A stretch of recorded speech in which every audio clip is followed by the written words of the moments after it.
ప్రభునందు ప్రియులారా, మీ అందరికీ ప్రభువైన యేసుక్రీస్తు నామమున శుభములు. చిన్న పిల్లలను తేవద్దు అనే మాటలు సర్వసాధారణంగా మనకు వినబడవు. కానీ ఎవరైనా గొప్ప ప్రసంగికుడు, గొప్ప నాయకుడు లేక గొప్ప బోధకుడు ఉపన్యసించినప్పుడు ఆ మీటింగ్కు ఆహ్వానించబడితే మనతో పాటు పిల్లలను తీసుకుని వెళ్ళకూడదనుకుంటాం.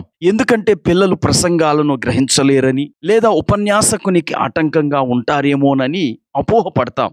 ప్రియులారా, యేసు ప్రభువారి దగ్గరికి కొంతమంది తమ చిన్న బిడ్డలను తీసుకొచ్చిన ఉదంతము మార్కు సువార్త 10:13 కనబడుతుంది. వారు యేసు ప్రభు దగ్గరికి తమ చిన్న బిడ్డలను ఎందుకు తీసుకొచ్చారంటే, యేసు ప్రభు వారు తమ బిడ్డలపై చేతులుంచి ముట్టాలి అని ఆశతో వారిని యేసు ప్రభు దగ్గరికి తీసుకొచ్చారు.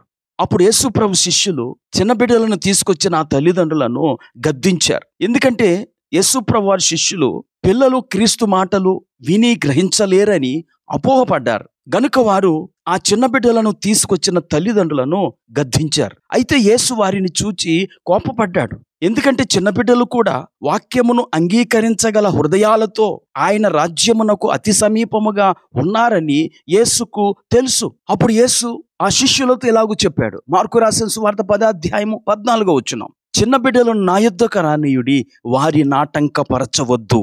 చిన్న బిడ్డలను తృణీకరింపకూడదను సత్యమును చాలా సంవత్సరాల క్రితం మిషనరీ రాబర్ట్ మొఫట్ గారు నేర్చుకున్నారు. ఎలా అంటే, ఒకసారి తాను ప్రసంగించనయ్యున్న కూటమునకు వాతావరణం అనుకూలంగా లేకపోవటం వల్ల కొద్ది మంది మాత్రమే హాజరయ్యారు. మొఫట్ గారు కొంచెం నిరాశ చెందిన తాను మాత్రం యథావిధిగా దేవుని వాక్యాన్ని ప్రసంగించారు. అక్కడ ఒక చిన్న బాలుడు స్టేజ్ మీద ఆర్గన్ను తుడుస్తూ కూర్చుండటం మొఫట్ గారు గమనించలేదు. మిషనరీ తన ప్రసంగాన్ని పూర్తి చేసి మిషనరీగా వెళ్ళటానికి ఎవరు తీర్మానించుకుంటున్నారు అని పిలుపునిచ్చినప్పుడు ఆ బాలుడు మిషనరీగా పనిచేయాలని నిర్ణయించుకున్నాడు.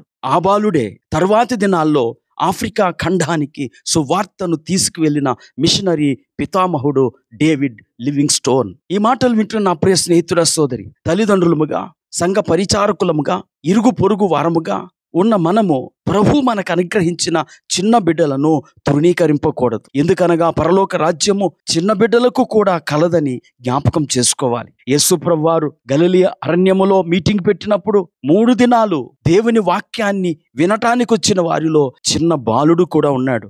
ఆఖరి దినం అందరికీ భోజన ఏర్పాట్లు చెయ్యమని యేసు శిష్యులకు చెప్పినప్పుడు అక్కడున్న పెద్దలెవ్వరి ద్వారా జరగని కార్యము ఒక చిన్న బిడ్డ ద్వారా జరిగింది. ఆ చిన్న బిడ్డ తాను తెచ్చుకున్న 5 రొట్టెలు 2 చిన్న చేపల్ని ఆ సమూహానికి పంచిపెట్టటానికై ప్రభు చేతికిచ్చాడు. ఆ బిడ్డ ఇచ్చిన ఆహారము ద్వారానే ప్రజలందరూ తృప్తి పొందారు. కనుక చిన్న బిడ్డలను కూడా మందిరానికి తీసుకొద్దాం. వారిలో పడ్డ దేవుని వాక్యం అనే విత్తనం ఫలించి వారు క్రీస్తు కొరకు ప్రకాశించవచ్చు. ప్రార్థన చేసుకుందాం. కృపాకనికరం కలిగిన మా తండ్రి, నీకు వందనాలు. చిన్న బిడ్డలు కూడా నీ సన్నిధికి రానిచ్చి వారిపై చేతులుంచి మీరు ఆశీర్వదించారు. ఈనాటి దినాల్లో కొంతమంది వారి యొక్క చిన్న బిడ్డలను నీ సన్నిధికి తీసుకురాకుండా వారిని లోకములో ఉంచేస్తున్నారు. తరువాతి దినాల్లో వారు నీకు దూరమైపోతున్నారు. ఈ మాటలు వింటుండగా మా ప్రియ బిడ్డలందరూ వారి చిన్న బిడ్డలను కూడా నీ సన్నిధికి తోడుకొచ్చి భక్తి మార్గములో వారి నడిపించు భాగ్యం అనుగ్రహించమని యేసుక్రీస్తు నామమున ప్రార్థించి వేడుకుంటున్నాము. ఆమేన్.